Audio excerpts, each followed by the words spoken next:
Hola, buenas noches. Gracias a todos por venir y por escuchar lo que tenemos que proponerles. Mi nombre es Renata Becerril. Como dijeron, soy directora ejecutiva del Festival Internacional Abierto Mexicano de Diseño, del que voy a hablar a manera de conclusión al final de la plática. Yo soy curadora de diseño, crítica también de diseño y arquitecta de profesión. Decidí dejar la arquitectura para entonces proponer desde una manera, tal vez desde lo abstracto, cómo mejorar nuestro entorno y cómo hacer de nuestras vidas un lugar más feliz y cómo desde nosotros como ciudadanos y como creadores podemos hacer estas propuestas sin necesidad de esperar de afuera que vengan estas propuestas, sino desde nosotros cómo cambiar nuestras realidades. Esta plática, Defining Reality, la titulo La apropiación afectiva del espacio público. Es decir, cómo desde nosotros, desde los ciudadanos y desde la sociedad, podemos hacer cambios significativos para ocupar de manera distinta y significativa el entorno que nos rodea, dotarlo de contexto, dotarlo de nuevos valores y hacer de ese espacio físico en donde conectamos todos nosotros un mundo más habitable, más feliz para la comunidad en donde nos conectamos.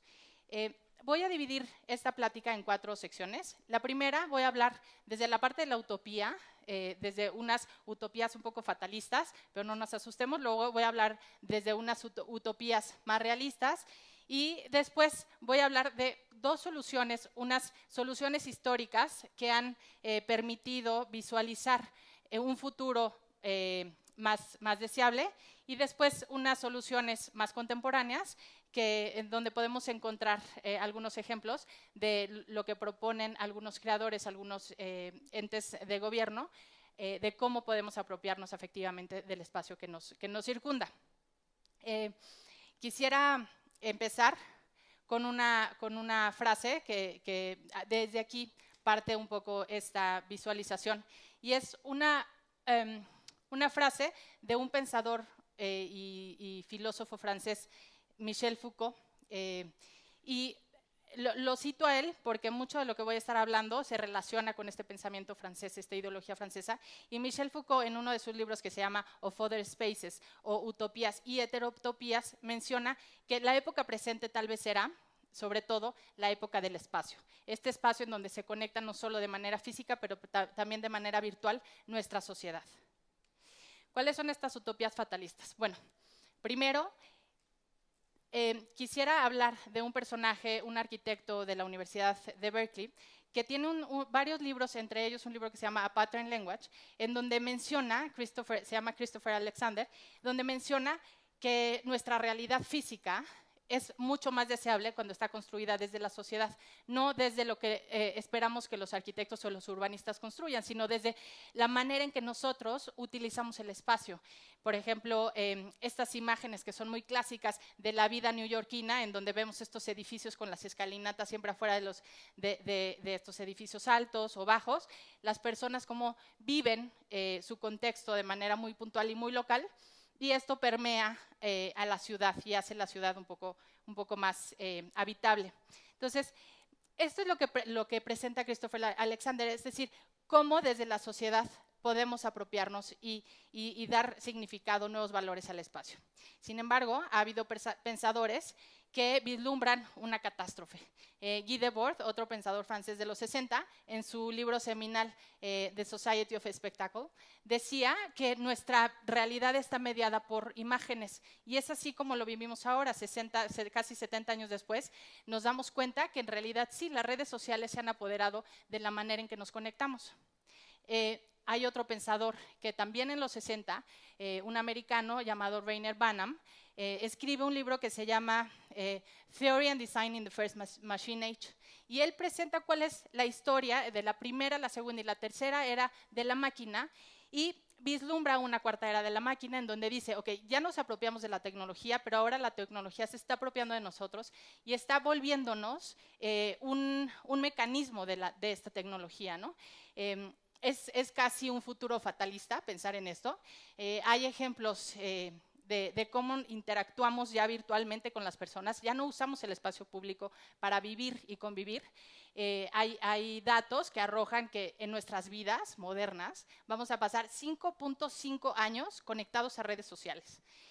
Esto significa, por ejemplo, salir a pasear 93,000 veces a nuestro perro o ir 32 veces a la luna. Entonces hay una desconexión total que está guiándonos hacia lo virtual y desconectándonos de los valores que físicamente podemos compartir con la sociedad. Otros ejemplos que nos vislumbran un futuro no deseable es la proliferación de los POPs. Los POPs, por sus siglas en inglés, significan the privately owned public spaces. Si pensábamos que el espacio público es público porque es para la sociedad, hay empresas que compran espacio público a los gobiernos y estos espacios públicos están restringidos, a pesar de que, como en Londres, que es el POP más grande de Europa, parecen espacios en donde uno puede convivir tranquilamente, están regulados. O sea, hay ciertas cosas que uno no puede hacer afuera de estos POPs. Por ejemplo, no sé si les ha tocado que de repente están fotografiando un edificio y el guardia les dice, fuera de aquí no puede usted fotografiar. ¿Cómo puede ser posible? Estoy en la banqueta, estoy en el espacio público. Pues no, ese espacio público fue comprado por ese corporativo. Bueno, hay también ejemplos de cómo la sociedad, desde sus propios valores, está cambiando esto. Un ejemplo claro es hace unos años vivimos en México, esta manifestación que dio, que paró el movimiento de querer construir un corredor cultural en Chapultepec. ¿Cuáles son estas ideas positivas? Estas ideas positivas vienen normalmente desde la propia disciplina creativa. Ha habido muchos pensadores que desde su perspectiva, sobre todo en términos de arquitectura y urbanismo, han propuesto ideas utópicas tal vez, pero que hemos apropiado y resignificado de manera no utópica, sino de una manera un poco más tangible en nuestro día a día, de cómo resignificar el entorno que nos rodea. Este primer ejemplo es el ejemplo de un arquitecto inglés, se llamaba Cedric Price, un visionario del futuro, y este es uno de sus proyectos, se llama The Foam Palace, y era una estructura itinerante que albergaba alrededor de 55,000 visitantes y dotaba de infraestructura cultural a una ciudad. Entonces, la gente podía llegar a apropiarse de un teatro, de un lugar para dar talleres, y esto se iba moviendo de lugar en lugar. Otro ejemplo de otros utópicos ingleses, Archigram, un colectivo de arquitectos interesante, propuso muchos proyectos, entre ellos dos que les presento de nombres muy sugerentes, este que se llama Walking City y Living City, que en mismo caso son estas megaestructuras que llegan a ciudades, se reapropian del espacio y permiten a la gente generar actividades que les significan, que les son importantes para la propia sociedad. Y este último ejemplo de las utopías es un ejemplo de un arquitecto húngaro-francés llamado Jonas Friedman, que proponía en todos sus proyectos utópicos estas megaestructuras que llegaban y se implantaban en la ciudad para, del mismo modo, hacer que la gente se empoderara de sus posibilidades de apropiarse de la ciudad. ¿Cuáles históricamente han sido las soluciones que han propuesto las disciplinas creativas o las organizaciones creativas? Tenemos el ejemplo en 1889 de una de las primeras, bueno, no la primera, ahorita les platico la primera, de una exposición universal. Todo el mundo conocemos la Torre Eiffel. La Torre Eiffel estaba pensada para ser el hito, el emblema de la comunidad francesa dentro de esta gran exposición universal. Ahí se ven pabellones de algunos otros países y estaba pensada como una estructura efímera que iba a durar solo 20 años. Sin embargo, esta estructura se quedó y lo que ha significado desde el momento que la construyó el ingeniero Eiffel es un espacio que permite, más que un hito arquitectónico, un espacio en donde la gente llega y se apropia de esa zona del río Sena. Otros ejemplos, en 1851, la primera exposición universal, The Great Exhibition of All Things en Londres, en Hyde Park, propuso el Crystal Palace. Era un espacio en donde se exhibía diseño, es la primera vez que se exhibe diseño de esta manera, y lo que permite es generar otros espacios que hoy en día son los espacios más importantes del corazón de la sociedad inglesa. Hyde Park y todo su espacio alrededor y los museos alrededor se generan a partir de esta exposición. 100 años después, como conmemoración de la exposición, se genera The Festival of Britain. Es la primera vez que se utiliza el río de una manera cultural. Antes los ingleses no salían a la calle, inclusive morían por salir a la calle en época de la Reina Victoria por la contaminación, y a partir de aquí los ingleses caminan por el río Támesis, se generan cafés que dan a la calle, etcétera. Entonces, esto es un cambio de la sociedad inglesa, pero que también permea en toda la sociedad.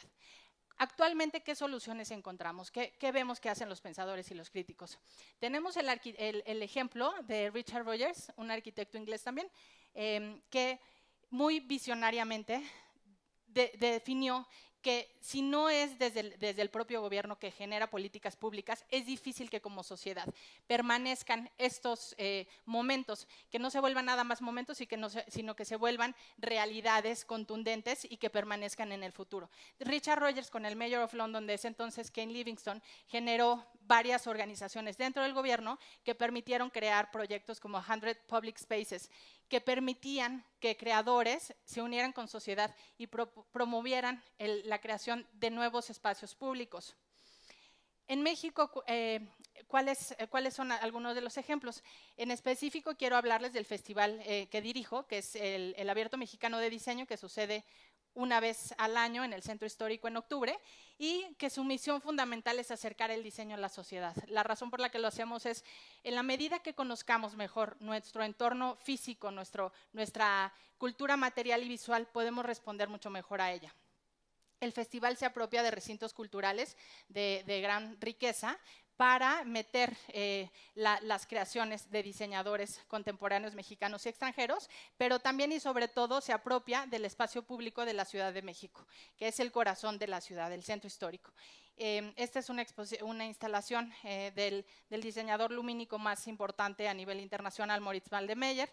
Esta es una instalación de un colectivo de arquitectura mexicano, una instalación en la Plaza Santo Domingo de unos diseñadores gráficos mexicanos, una instalación afuera, cerca del Templo Mayor de un colectivo español e inglés, una instalación en la Alameda Central de un florista que literalmente lanza flores al espacio, Azuma Makoto, japonés, una instalación de unos mexicanos, Héctor Errahue y Nacho Cadena, en la Alameda Central, y una instalación de dos ingleses, diseñadores gráficos, Morak Myerscough y Luke Morgan, en el Zócalo capitalino. Con esta instalación doy fin a esta plática para reforzar esta idea. Cómo desde la sociedad creativa, desde las disciplinas creativas, podemos proponer, en este caso, tal vez ejemplos un poco efímeros, pero que resignifican espacios específicos de nuestra ciudad. Cómo de repente podemos llegar al Zócalo y columpiarnos en el Zócalo, que de alguna u otra manera no lo podríamos hacer si no es por la creación de un festival o de pensadores creativos que aportan, que dotan de otros significados al espacio público. Entonces, quiero que se vayan con esta idea de cómo como sociedad podemos apropiarnos, acercarnos, resignificar, dar valor a este espacio físico para generar conexiones y para reforzar esas conexiones que son necesarias en este mundo un poco más análogo o digital. Eso es todo. Buenas noches. Gracias.